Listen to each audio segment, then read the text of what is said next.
Section 1 cosmic ballet. क्या आपने कभी रात में आसमान में देखकर रंगीन लाइट्स का एक शानदार डांस देखा है? इमेजिन करो कि green, pink, purple ethereal curtains darkness में चमक रहे हैं और हिल रहे हैं। एक ऐसा स्पेक्टिकल जो इतना अवास्तविक है कि प्योर मैजिक जैसा लगता है। इस सेलेस्टियल परफॉर्मेंस को ऑनरोरा कहते हैं, एक नेचुरल लाइट शो जिसने हजारों सालों से इंसान को अट्रैक्ट किया है। नॉर्दर्न हेमिस्फीयर में हम इसे ऑनरोरा बोरेलिस नॉर्दर्न लाइट्स कहते हैं, एक ऐसा नाम जो ग्लोइंग स्काई के नीचे बर्फीले लैंडस्केप्स की इमेजेस को जगाता है। सदर्न हेमिस्फीयर में इसका counterpart aurora australis southern lights Antarctica के ऊपर आसमान को एक सिमिलर, हालांकि कम देखे जाने वाले स्प्लेंडर से पेंट करता है।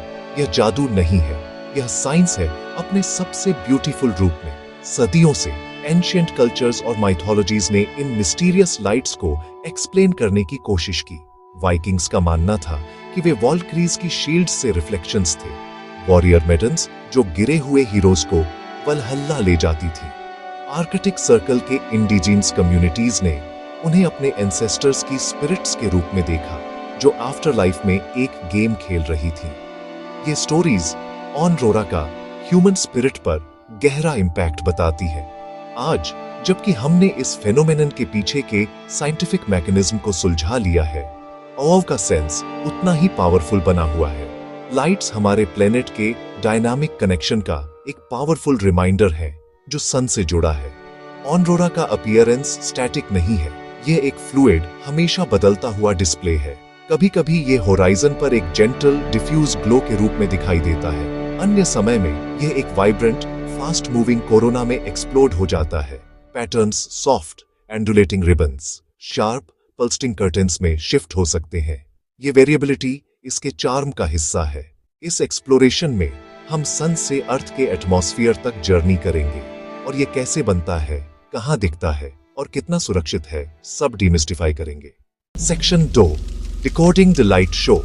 अपने कोर में ऑनरोरा सन और अर्थ के बीच एक लॉन्ग डिस्टेंस रिलेशनशिप का एक ग्लोरियस आउटकम। इसे एक massive planet size neon sign समझो, लेकिन गैस ट्यूब की बिजली नहीं, यह सन से चार्ज्ड पार्टिकल्स का स्ट्रीम है। ये पार्टिकल्स हमारे एटमॉस्फेयर में गैसों से इंटरेक्ट करते हैं।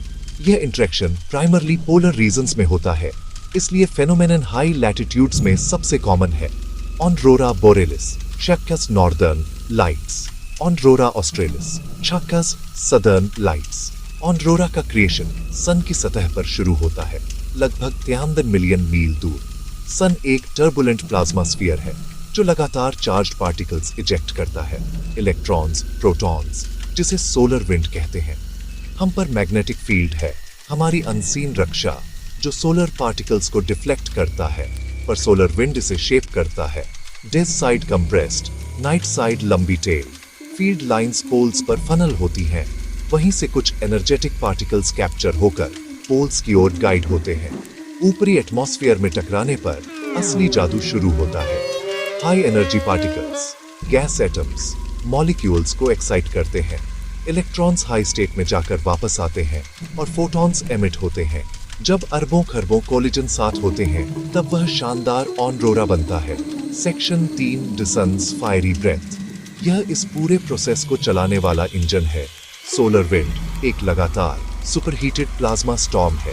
सन लगभग 11 वर्षीय साइकिल से गुजरता है, शांत सोलर मिनिमम से टर्बुलेंट सोलर मैक्सिमम तक। मैक्सिमम पर सरफेस सनस्पॉट्स से भरी होती है, मैग्नेटिक एक्टिविटी के हब।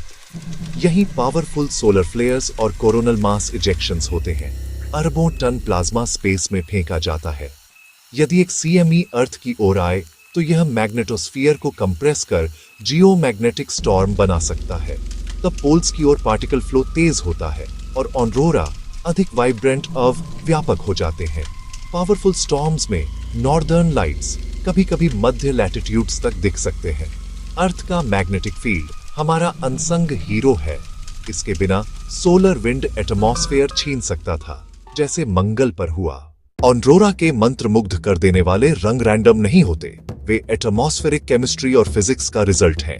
गैस का प्रकार और कोलिजन की ऊंचाई। एटमॉस्फेयर को लेयर्ड कॉकटेल समझो।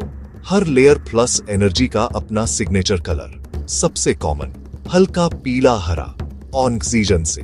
जब मॉनबीट 140 किमी पर टकराते पार्टिकल्स ग्रीन फोटोन एमिट कराते हैं। हमारी आंखें भी ग्रीन के प्रति सबसे सेंसिटिव हैं, इसीलिए यह डोमिनेंट दिखता है। रेयर रेड ऑक्सीजन ऊंचाई पर बनता है। थिन एयर में एमिशन में मिनट्स लग सकते हैं। बड़े स्टॉर्म्स में क्रिम्सन कैनोपी दिखती है।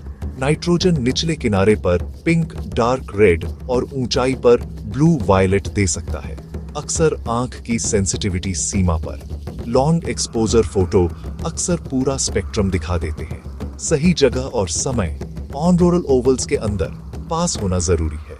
नॉर्दर्न लाइट्स के लिए prime zone 60-75 DGN, Norway, Sweden, Finland, Iceland classic spots, Greenland का दक्षिणी सिरा, उत्तरी Canada, Yukon, north west territories, Nunavut, Alaska, रूस का उत्तरी साइबेरियन तट, सदर्न लाइट्स अंटार्कटिका के करीब, दक्षिण अमेरिका, दक्षिणी ऑस्ट्रेलिया, तस्मानिया, न्यूजीलैंड, कम बार कम इंटेंस, गहरे अंधेरे में, उत्तरी सर्दियों में, खासकर सितंबर, अक्टूबर, मार्च, अप्रैल, इक्विनॉक्स के आसपास मौके बढ़ जाते हैं।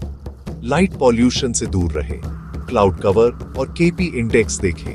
कई वेबसाइट ऐप शॉर्ट टर्म पूर्वानुमान देते हैं। धैर्य रखें। ठंड में इंतजार का फल आसमान के ब्रह्मांडीय नृत्य से मिलता है। जमीन पर देखने वालों के लिए ऑनरोरा पूरी तरह हार्मलेस है। यह 60-200 मील प्लस ऊंचाई पर होता है, किसी भी एयरप्लेन से बहुत ऊपर। एनर्जी लाइट के रूप में रिलीज होती है। कोई खतरनाक रेडिएशन सब्सटेंस जमीन तक नहीं आता। वही पार्टिकल सर्ज जो सुंदर ऑनरोरा बनाता है, इंफ्रास्ट्रक्चर को चुनौती दे सकता है। सैटेलाइट्स पर high energy particles electronics damage और कम्युनिकेशन डिसरप्शन कर सकते हैं। ड्रैग बढ़ सकता है। इंटेंस स्टॉर्म्स पर ISS क्रू शील्डेड हिस्सों में शरण लेता है। धरती पर लंबी कंडक्टर्स, पावर लाइंस, पाइपलाइंस में करंट्स इंड्यूस हो सकते हैं। ये जियोमैग्नेटिकली इंड्यूस्ड करंट्स ग्रिड को ओवरलोड कर बड़े ट्रांसफॉर्मर्स को नुकसान पहुंचा सकते हैं। मार्च 1979 में क्यूबेक का ग्रिड 90 सेकंड में ध्वस्त हुआ। 60 लाख लोग 9 घंटे अंधेरे में। HF रेडियो खासकर ट्रांसपोलर फ्लाइट्स के लिए अस्थायी ब्लैकआउट झेल सकता है। स्पेस वेदर प्रेडिक्शन सेंटर्स सतर्कता से सन मॉनिटर कर सैटेलाइट, एयरलाइंस, ग्रिड ऑपरेटर्स को चेतावनी देते हैं। इन तकनीकी खतरों के बावजूद ऑनरोरा प्राकृतिक सुंदरता और ब्रह्मांडीय कनेक्शन का प्रतीक है। यह अदृश्य शक्तियों का दृश्य प्रतिनिधित्व है जो हमारी दुनिया को आकार देती है। हम एक डायनामिक प्लेनेट पर एक डायनामिक सोलर सिस्टम में रहते हैं और ऑनरोरा इसका जीवंत प्रमाण है। मौका मिले तो इस खगोलीय नृत्य को अपनी आंखों से देखें। यह अनुभव आपको उस विशाल और सुंदर ब्रह्मांड से जोड़ता है जिसे हम घर कहते हैं। रात के आसमान को अब सिर्फ वंडर से नहीं बल्कि प्ले में कॉस्मिक फोर्सेस की नई समझ के साथ देखो।